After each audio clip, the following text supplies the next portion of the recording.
दोस्तों, हमारे एक साथी ने लिखा है कि सर अगर सिंपल वे में A9 और SN9 का डायग्राम बनाना होगा तो कैसे बनाएं। तो साथियों, मैंने SN9 का डायग्राम तो बना दिया है और ये A9 का अब बनाना सिखा रहा हूँ कि A9 से कैसे BP चार्ज होता है, कैसे ड्रॉप होता है, कैसे रिचार्ज होता है।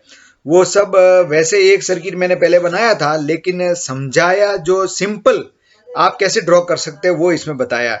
दोस्तों, और भी वीडियो देखने के लिए आप चैनल पे जाएं, क्लिक करें और प्लेलिस्ट खोलें। प्लेलिस्ट में जाके जो भी वीडियो आपको देखना हो वो देखिए। और ऑडियो की खबरी ऐप अगर डाउनलोड नहीं की है तो प्ले स्टोर में जाके डाउनलोड कर लीजिए। और उस चैनल बना हुआ है उसका लिंक मैं इस वीडियो के डिस्क्रिप्शन में डालूंगा, तो वहां जाके भी आप मुझे फॉलो कीजिए। बहुत ही अच्छे अच्छे ऑडियो भेजता हूं मैं जो आपके लिए काफी लाभदायक सिद्ध हो सकते हैं, ट्रबल शूटिंग में आपको मदद कर सकते हैं। तो ऐसे ऑडियो आप लोग जरूर सुनिए और इधर उधर टाइम बिताने की जगह अच्छा ज्ञान प्राप्त करें तो बहुत ही। चलिए शुरू करते हैं। हाँ, तो बात करते हैं बीपी चार्जिंग वाले सर्किट का डायग्राम सरल विधि से कैसे बनाएं।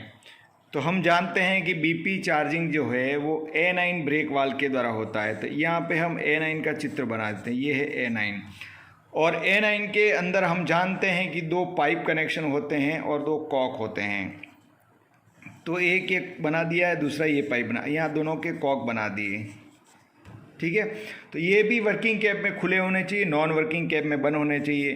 तो ये जो प्रेशर आ रहा है फ्रॉम MR4 का प्रेशर यहाँ पे आ रहा है। और A9 एक सेटिंग, इसके पीछे भी एक स्क्रू लगा रहता है जिसको हाथ से भी सेट कर सकते हैं।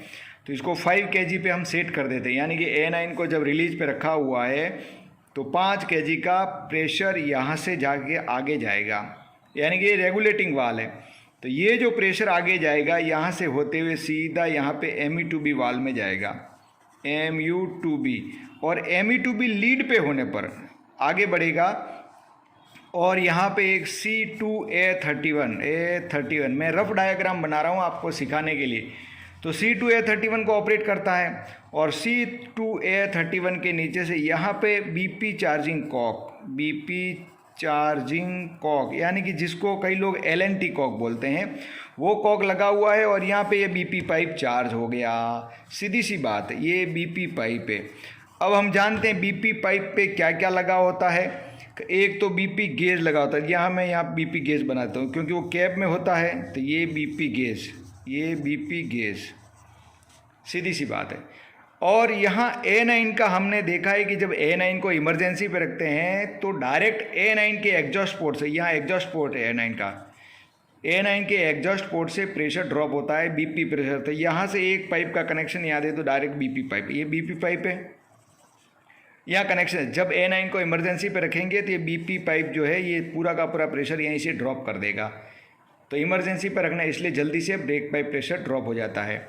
अब हम जानते हैं A9 और ME2B के बाद बीच में एक रिले है जिसका नाम है P1। ये P1 का कनेक्शन यहाँ पे कर दिया। और BP पाइप पर P2 है तो यहाँ पे P2 का कनेक्शन कर दिया। ठीक है, तो इस प्रकार एकदम सरल भाषा में हम चित्र को बना सकते हैं। और ये A31 का भी एक एग्जॉस्ट पोर्ट होता है, यहाँ बना दिया। अब A31 ऑपरेट कैसे होता है, यहाँ पे एक होता है जो MV4 मैग्नेट वाल्व लगा होता है। तो नॉर्मल में ये जो है 5.5 mm की चौक से रास्ते को जाने देता है और जब हम BPSW दबाते हैं तो वही 19 mm का रास्ता खोलता है। फिर इसके ऊपर होता है एयर फ्लो मेजरिंग वाल्व होता है यहाँ पे। और एयर फ्लो मेजरिंग वाल्व के अंदर जो हवा आती है MR3 से आती है, MR3। इस प्रकार सिंपल डायग्राम हम बना सकते हैं। और यहीं से एयर फ्लो मेजरिंग वाल्व से एक R6 को संकेत जाता है और यही MR3 का प्रेशर आके इसको R6 को ऑपरेट करता है। और फिर R6 से जाके RGF ऑपरेट होता है, regulating governor for air flow. और यहीं पे है, इसी प्रेशर से RGF जो प्रेशर है यहीं से एक R6 से ही, यानी कि AFI एयर फ्लो इंडिकेटर जो होता है कैब में, वो भी ऑपरेट होता है। तो इस प्रकार एक रफ डायग्राम हम चाहें तो बना सकते हैं BP चार्जिंग कॉक का। ये जो है पाइप पे और यहाँ पे एंगल कॉक होते हैं, ये एंगल कॉक, ये लगा दिए एंगल कॉक। और अगर ये लोको के अंदर जिस लोको में एडिशनल कॉक है, यहीं पे एडिशनल कॉक भी लगे होते हैं, बीपी के एडिशनल कॉक भी लगे होते हैं। जो बफर होता है अपना, उसके अंदर थोड़ा झांक के देखेंगे तो वो जो है एडिशनल कॉक दिख जाएंगे। और यहीं पे नीचे अगर फीड पाइप बनाना चाहें तो ये फीड पाइप है, ये फीड पाइप के एंगल कॉक है, ऐसा समझ सकते हैं। ठीक है, ये फीड पाइप पूरा बन गया। और फीड पाइप को चार्जिंग कौन करता है? MR2। तो यहीं पे छोटा सा बना देता हूँ, ये फीड पाइप है और यहाँ 6 kg का फीड वाल, ये 6 kg का फीड वाल लगा दिया है। और यहाँ पे एक feed pipe charging cock, FP cock जिसको बोलते हैं, फीड पाइप, ये तो है एंगल कॉक और ये फीड पाइप चार्जिंग कॉक है। और यहाँ पे एक डुप्लेक्स चेक वाल लगा होता है, डुप्लेक्स चेक वाल यानी कि DCV, जो क्या करता है कि जब प्रेशर बढ़कर MR का 5 kg हो जाएगा तभी खुलेगा और तभी फीड पाइप में प्रेशर को जाने देगा।